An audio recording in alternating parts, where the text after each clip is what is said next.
Man prieks tevi redzēt arī šajā jaunajā dienā un nedēļā. Es esmu Artūrs Avotiņš no Joshua ministrijas kalpošanas, un šis ir vārds šai nedēļai. Ir tāda ļoti īpaša lieta, tad, kad cilvēks kaut ko dara, strādā, ar kaut ko nodarbojas un nepadodas. Kāpēc es tā domāju? Tas tāpēc, ka padoties un atstāt uzsākto, piemēram, pusceļā, pārtraukt kādu pienākumu, tas nav grūti. Ir viegli atstāt sev doto uzdevumu, ko tu esi saņēmis, ko tu esi darījis, ko tu esi sācis darīt, uzsācis jau. Un tad pēkšņi tu domā, nē, kaut kā pārāk grūti. Es darīšu kaut ko citu labāk. Protams, ir brīži, ir konkrēti momenti, kad mums kaut kas ir jāpamaina, bet tas ir visai nepārprotami. Es atcerējos kādus vārdus, ko bija teicis amerikāņu evaņģēlists Steves Hills, un viņš minēja to, ka varbūt viņa ciešanas, varbūt tam, kam viņš iet cauri salīdzinājumā ar tiem pārbaudījumiem, kam gāja cauri, piemēram, apustulis Pāvils, varbūt tie ir ļoti mazi, bet tik un tā viņš teica, ka es vēlos būt cilvēks, kurš vismaz kaut ko ir izdarījis priekš Dieva, un, manuprāt, viņš izdarīja priekš Jēzus ļoti daudz. Bet tad, kad mēs paskatāmies, ko tad, piemēram, izdarīja apustulis Pāvils, darbojoties priekš Dieva valstības, mēs patiešām redzam šīs varenās lietas. Un tas nav tāpat vien, ka mēs sakam, jā, tur apustuļi darīja daudz darbus priekš Jēzus. Viņi patiešām arī darīja. Man ir tāds piemērs, un ar kādiem no šiem pantiem es jau esmu dalījies iepriekš, bet manā sirdī ir ļoti spēcīgi vēlreiz dalīties ar šo te, ar ko Pāvils dalās. Viņš raksta to draudzei Korintā, un tad mēs šo atrodam Pāvila 2. vēstulē korintiešiem, 11. nodaļā. Šeit Pāvils saka par to, kam viņš ir gājis cauri. Viņš piemina to, ka viņš ir gājis cauri cietumiem, dažādiem sitieniem, vēl piedevām bez mēra. Viņš ir gājis cauri bieži vien nāves briesmām, šo mēs varam lasīt 23. pantā. Un es vēlējos izlasīt pāris pantus uz priekšu, sākot arī no 24. Šeit viņš raksta draudzei, jo no jūdiem es esmu dabūjis 5 reizes 40 sitienu bez viena. 3 reizes dabūju rīkstes, 1 reizi mani mētāja ar akmeņiem, 3 reizes biju ūdens briesmās, visu dienu un nakti biju jūras viļņu varā. Bieži biju ceļojumos, ūdens briesmās, upēs, laupītāju briesmās savu ļaužu vidū, briesmās pagānu vidū. Briesmās pilsētā, briesmās tuksnesī, briesmās uz jūras, briesmās viltus brāļu starpā, darbā un pūlēs, daudzās bezmiega naktīs, izsalkumā un slāpēs, daudzreiz badā, salā un kailumā. Bez tam vēl viss pārējais, ļaužu pieplūdums ikdienas, rūpes par visām draudzēm. Kur ir kāds nespēcīgs, un es nebūtu nespēcīgs? Kur kāds krīt grēkā un mana sirds nedegtu? Ja jau jālielās, tad lieliešos ar savu nespēku. Mūsu Kunga Jēzus Dievs un Tēvs, kas ir augsti teicams mūžīgi, zina, ka es nemeloju. Mēs varam vienkārši vēlreiz un vēlreiz pārlasīt šīs spēcīgās liecības tam, kam šis Dieva vīrs bija gājis cauri jau līdz šim brīdim savā dzīvē, un tas ir tik ļoti vareni. Viņš bija atklājis to, ka viņš spēja visas lietas caur Kristu, kurš viņu spēcina un stiprina. Viņš bija Dieva spēka liecinieks. Un ir cilvēki, kuriem ir tā īpašā spēja nekad nepadoties, lai kas arī notiktu. Viņi vienkārši nepadodas. Ļoti bieži mēs redzam, mēs skatāmies uz sportistiem un mēs varam viņus apbrīnot, jo viņi trenējas, iegulda savu dzīvi, veselību, laiku, finanses, un viņi ļoti daudz trenējas.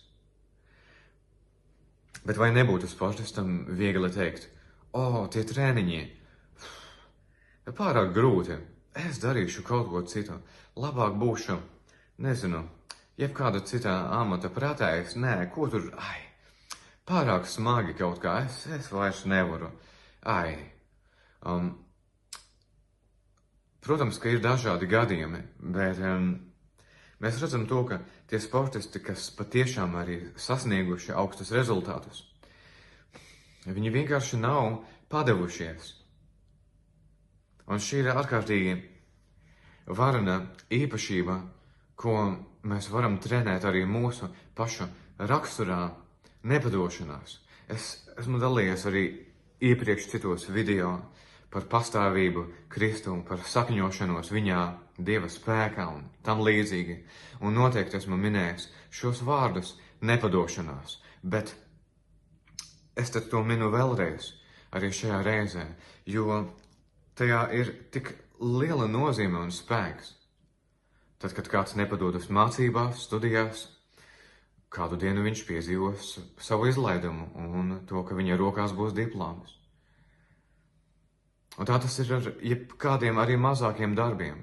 Ja cilvēks nepadodas, remontējot automašīnu, piemēram, tad pienāks brīdis, kad šī automašīna būs gatava. Pēc lielākiem vai mazākiem darbiem, piepūles, kādā brīdī tā vienkārši būs gatava un darbs būs paveikts. Mēs redzam to, ka mēs tieši tāpat arī sekojot Jēzum,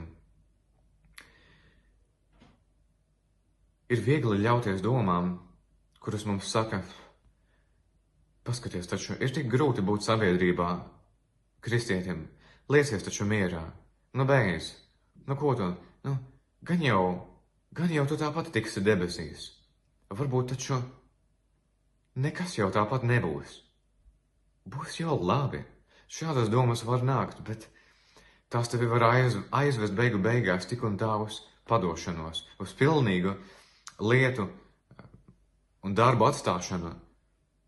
Un tas ir neprātīgi. Mēs tā nevaram atstāt Jēzu, kurš ir mūsu vislielākais paraugs, jo arī viņš nepadevās. Viņš izgāja savu ceļu līdz galam un viņš visu piepildīja, nomirstot par mums krustā. Un arī mēs varam izkopt šo pašu rakstura īpašību, šo nepadošanos, to spēju neatstāt lietas novārtā. Arī Pāvils, viņš bija tik daudz ko piedzīvojis, dažādi pārbaudījumi, sitieni, cietums, briesmu pilni ceļojumi, un viņš nebija padevies arī darbā ar cilvēkiem. Pat ja kāds krita grēkā, viņa sirds iedegās, un viņš joprojām pastāvēja, lūdzot par viņiem, var teikt, bez mitas, nepadodoties darbā ar cilvēkiem. Ir tik apbrīnojami lasīt šīs Pāvila liecības un viņa šo rakstura īpašību, šo lielo nepadošanos. Tāpēc šajā reizē es vēlējos vienkārši par šo atgādināt, lai arī mēs savā dzīvē sargājam un izkopjam un veidojam un aizvien attīstam šo vareno īpašību nepadošanos. Pat arī šīs pasaules lietās ir vajadzīga izturība, pastāvība un izturība. Tāpēc šajā īpašībā, kā es tikko minēju, ir ļoti liela vērtība un spēks. Tāpēc nepadosimies arī kādos tīri, var teikt, praktiskajos šīs pasaules darbos, lietās, pienākumos, kas mums ir doti, kas mums ir, var teikt, piešķirti, kur Dievs ir devis atvērtas durvis, iespējas. Varam nosaukt dažāda veida dzīves sfēras, kāds konkrēts darbs, kāda lieta, par kuru tu pat biji pateicīgs Dievam iepriekš un teici, slava Tev, Dievs, ka Tu man atvēri šīs durvis un man devi iespēju vai strādāt, vai mācīties, apgūt kādas konkrētas lietas, dažāda veida kursi.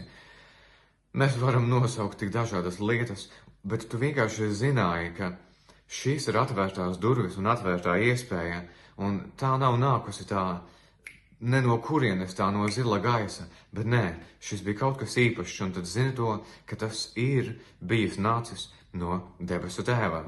Viņš rūpējas par mums katru ikvienu, un dot mums dažādas iespējas dzīvē, jo viņš vēlas, lai tev un mums viss izdodas, nevis lai kaut kas neizdodas, un mēs vienkārši esam zaudētāji, bet nē, viņa mīlestība ir liela, tā ir reāla, un viņš to mums arī parāda.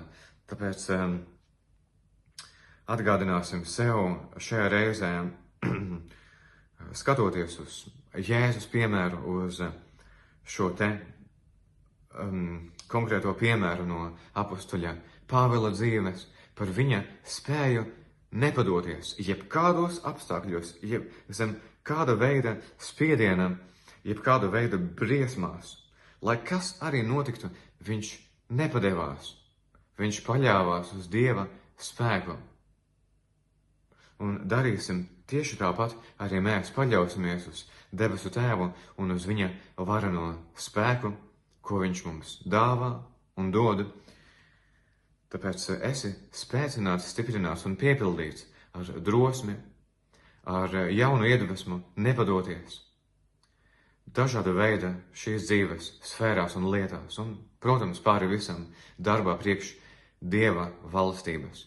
Jēzus Kristus vārdā esi bagātīgi svētīts, un tad jau tiksimies nākamajā nedēļā. Pagaidām teikšu gan tā.